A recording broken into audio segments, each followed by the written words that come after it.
హైదరాబాద్ లో డ్రగ్స్ వినియోగంపై పోలీసులు నిఘా పెంచారు. క్వేక్ అరీనా పబ్ కు డ్రగ్స్ తీసుకొస్తున్నారన్న సమాచారం ఉందన్న ఎస్పీ 14 మందిని సస్పెక్ట్ చేసి టెస్టులు నిర్వహించామన్నారు. ఈ టెస్టుల్లో 8 మందికి పాజిటివ్ వచ్చిందని, బయట డ్రగ్స్ తీసుకుని లోపలికి వెళ్లాలని ప్రయత్నించారని అన్నారు. మరింత సమాచారం మా సీనియర్ కరెస్పాండెంట్ రంజిత్ అందిస్తారు. కొండాపూర్లో ఉన్నటువంటి క్వాక్ అరీనా పబ్ పైన నిన్న ఈగల్ టీం దాడులు నిర్వహిస్తే దాదాపు 14 మందికి టెస్ట్ నిర్వహిస్తే అందులో 8 మందికి డ్రగ్ పాజిటివ్గా నిర్ధారణైంది. ప్రస్తుతం ఇదే అంశంపై మనతో మాట్లాడడానికి ఈగల్ ఎస్పీ గిరిధర్ గారు మనతో ఉన్నారు. వారితో మాట్లాడదాం. సార్ చెప్పండి, అంటే నిన్న మీకు ఎలాంటి సమాచారంతో మీరు అక్కడ దాడులు నిర్వహించారు? ఈ 14 మందికి కూడా మీరు దాడులు నిర్వహిస్తే 8 మందికి పాజిటివ్ వచ్చింది. అంటే వీళ్ళంతా కూడా డ్రగ్స్ ఎక్కడి నుంచి కొనుగోలు చేస్తారు? అయితే మీరు అన్నట్టుగా మాకు 2 రకాలుగా మేము చెక్స్ ఏర్పాటు చేస్తాం. ఒకటి ఏంటంటే ఆన్ ఇన్ఫర్మేషన్, స్పెసిఫిక్ ఇన్ఫర్మేషన్ ఉంటే చేస్తాం, లేదా ర్యాండమ్ చెక్స్ చేయడం జరుగుతుంది. నిన్న క్వాక్ అరీనా మీద చేసిన చెక్ కూడా ర్యాండమ్గా చేసింది. అక్కడ మాకు అనుమానం కలిగింది, కొంతమంది డ్రగ్ అబ్యూజర్స్ వచ్చే అవకాశం ఉంటుంది అనే ఉద్దేశంగా మేము మా టీము, లోకల్ టీం అంటే కొండాపూర్ పోలీసు కమిషనర్ గారితో కోఆర్డినేషన్లో మనం చెక్ చేయడం జరిగింది. దానిలో మనము 3 types of test kits use చేయడం జరిగింది. సలైవా టెస్ట్, యూరిన్ టెస్టులు. దానివల్ల మనకు ఒక ఐడెంటిఫైడ్ సస్పెక్ట్ చేసిన 14 మందిలో 8 మందికి పాజిటివ్గా వచ్చింది. ఓకే, అంటే ఇప్పుడు వచ్చే న్యూ ఇయర్ సందర్భంగా చాలామంది పబ్ నిర్వాహకులు ఇంటర్నేషనల్ డీజే ఆర్టిస్టులను ఇక్కడికి రప్పిస్తున్నారు. అంటే ఎప్పుడు డ్రగ్స్ కేసులు పట్టుబడ్డా డీజే రిలేటెడ్ ద్వారానే ఇక్కడికి డ్రగ్స్ సరఫరా అవుతున్న ఉదంతాలు గతంలో చూసాం. సో ఇప్పుడు వస్తున్న డీజే ఆర్టిస్టులపైన ఎలాంటి నిఘా పెట్టబోతున్నారు? మీరు అన్నట్టుగా కొంతవరకు నిజమే. దీనిలో గతంలో కూడా డీజేలను కూడా స్పెసిఫిక్గా పర్మిషన్ తీసుకొని చెక్ చేయడం జరిగింది. కొంతమంది వాళ్ళ కంటింజెంట్లో ఉన్న వాళ్ళు కానీ లేదా బయట సప్లయర్స్ కానీ మనం ఒక ఐడెంటిఫై కావడం జరిగింది. కాబట్టి ఇప్పుడు కూడా ఈసారి కూడా కొద్దిగా నిఘా మీద పెట్టుకొని మాకు అనుమానిత వ్యక్తులు ఎవరైతే ఐడెంటిఫై చేసుకొని వాళ్ళ బాడీ లాంగ్వేజ్ తర్వాత వాళ్ళ యొక్క వ్యవహారాలన్నీ అబ్జర్వ్ చేసి మనము చెక్ చేయడం జరుగుతుంది. అంటే మీరు మొన్న అక్కడ దాడులు నిర్వహించే సందర్భంలో గతంలో డ్రగ్స్ కేసులో పట్టుబడ్డ విక్కీ అనేటువంటి వ్యక్తి కూడా టెస్ట్ చేశారు, అతను నెగిటివ్ వచ్చింది. అంటే అతని కేస్ స్టడీని మీరు ఎలా చూస్తారు సార్?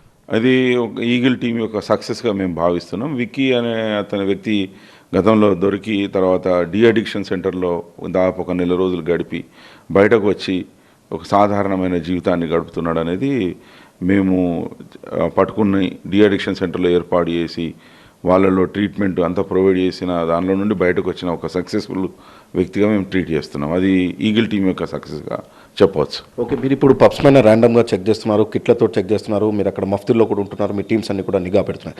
కానీ ఇప్పుడు మీరు కొత్తగా నార్కో డాగ్స్ని కూడా ఇంట్రడ్యూస్ చేశారు. ఈ పబ్లలో డ్రగ్ సబ్స్టెన్స్ని ఎలా గుర్తుపడతాయి సార్ ఈ నార్కో డాగ్స్? ఇవి నార్కో డాగ్స్ ఇవి ప్రత్యేకంగా తర్ఫీదు ఇచ్చిన డాగ్స్. ఇవి ఎక్కడైతే సబ్స్టాన్సెస్ దాచిపెట్టి ఉంటారో వాటిని స్పెసిఫిక్గా ఐడెంటిఫై చేస్తుంది. అది స్మెల్ చేసి అక్కడే నిలబడిపోతుంది అన్నట్టు. మనం అక్కడ చెక్ చేస్తే మనకు డ్రగ్ అనేది దొరుకుతుంది. గతంలో బస్ స్టాండ్స్, బస్సెస్లో తర్వాత సస్పెక్ట్ ప్లేసుల్లో కూడా మనం చెక్ చేయించి సక్సెస్ అయిన సందర్భాలు ఉన్నాయి. ఓకే, అంటే చాలామంది ఏం చెప్తున్నారు అంటే పబ్ నిర్వాహకులు బయట ఎక్కడో డ్రగ్స్ తీసుకొని తమ పార్టీకి వస్తున్నారు, సో అలాంటి వారిని మేము ఎలా ఐడెంటిఫై చేయాలి, ఇక్కడ మా లోపం ఎక్కడ ఉంటుంది అనేది కూడా పబ్ నిర్వాహకులు చెప్తున్నారు. మీరేం చెప్తారు సార్ ఈ పబ్ నిర్వాహకులు? ఇప్పుడు పబ్ నిర్వాహకులే పనిచేస్తున్నారని మనం చెప్పడానికి లేదు. ఎందుకంటే కన్జ్యూమర్స్ వాళ్ళు ఎక్కడెక్కడి నుండో డ్రగ్ తెప్పించుకోవడము, వాడడము చేస్తారు. ఫర్ ఎగ్జాంపుల్ పార్కింగ్ ప్లేస్లో తీసుకోవచ్చు, లేదా పబ్ ఎంటర్ అయ్యేటప్పుడు కార్లోనే కన్జ్యూమ్ చేయవచ్చు, లేదా ఇతర ప్లేసెస్ ఏదైనా ఐడియల్గా ఉన్న ప్లేసెస్లో కూడా వాళ్ళు కన్జ్యూమ్ చేసే అవకాశం ఉంది. కాబట్టి మనము సస్పెక్ట్స్ను ఈ ఫలానా ప్రదేశంలో సస్పెక్ట్స్ ఉంటారు గత అనుభవాల మీద, మళ్ళీ తర్వాత మనకు వచ్చిన సమాచారం మీద మనం వర్క్ చేస్తాం. అంతేగాని ఒక ప్రత్యేకమైన వ్యక్తులు చేస్తున్నారని చెప్పలేము.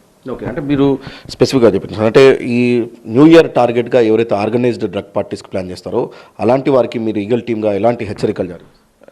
దీనిలో హెచ్చరిక అనేది గతంలో కూడా చెప్పినాం, పోయిన సంవత్సరం కూడా వర్క్ చేసాం.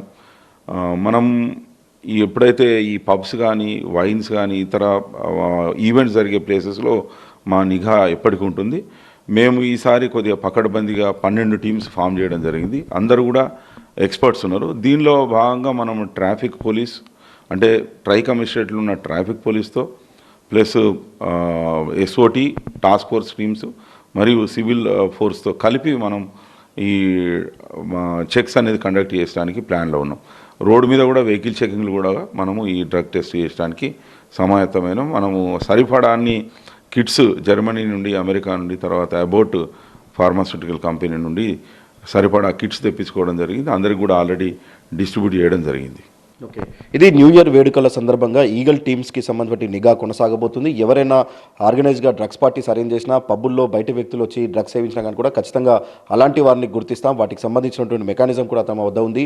ఎవరైనా పార్టీలు నిర్వహించుకునేటువంటి క్రమంలో ఇలాంటి డ్రగ్స్ పార్టీలు ఎంటర్టైన్ చేస్తే మాత్రం ఖచ్చితంగా నిర్వాహకుల్ని కూడా బాధ్యులుగా చేరుస్తామన్నటువంటి విషయాన్ని మాత్రం ఈగల్ టీమ్ ఎస్పీ గిరిధర్ గారు స్పష్టం చేస్తున్నారు. కెమెరామ్యాన్ వెంకట స్వామితో రంజిత్, TV9 హైదరాబాద్.